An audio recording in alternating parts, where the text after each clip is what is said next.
president will be lunching on Capitol Hill as part of a major charm offensive aimed at finding a resolution to those budget cuts that go by the weird name of sequester. But the big question is, will it work? Let's go to George Stephanopoulos, host of ABC's This Week, for some answers. Good morning. So, George, what do you make of this change in strategy on the president's part, going from basically not communicating with Republican leaders at all to whining and dining them? Will this get him the grand bargain he's wanted? Well, we'll see. It's going to take some time. I think it was motivated by two things. Number one, the outside game, at least in the short term, wasn't working for the president. Was trying to raise all these alarms about the sequester, but it didn't seem to be taking hold because people haven't felt it yet.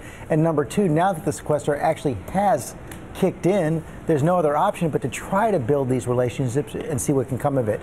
But right now, you still have the Republican leadership and the president at odds over the issue of whether taxes can be part of any grand bargain. That could possibly only change as we get through the summer, as we see the effects of these spending cuts, and as they approach this next big deadline. There's always a deadline or a cliff coming. This one is over the debt limit again. The nation runs out of its borrowing authority sometime this summer. That could be the forcing mechanism. Governance by cliff. Overnight, we got another report that Ashley Judd, the movie star turned activist, may actually jump into the race in Kentucky to take on Senate Minority Leader Mitch McConnell. Do you think this is real? Is she really going to run, and could she win? She's definitely looking at it. There's no question about that. And they're saying, the people around her are saying that if she decides to run, she'll announce it around the date of the Kentucky Derby. Now, the difficulties for her right now are she doesn't live in Kentucky where she's going to run. It's like it's a small one. But Republicans are taking this very seriously. They have already run ads against Ashley Judd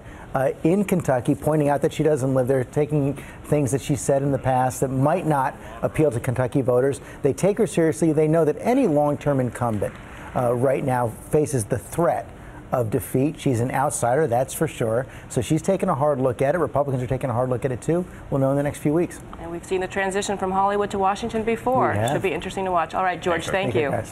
And a very familiar name on Georgia's show today, former Florida governor and possible Republican presidential candidate Jeb Bush will be Georgia's guest on This Week, coming up later on this morning.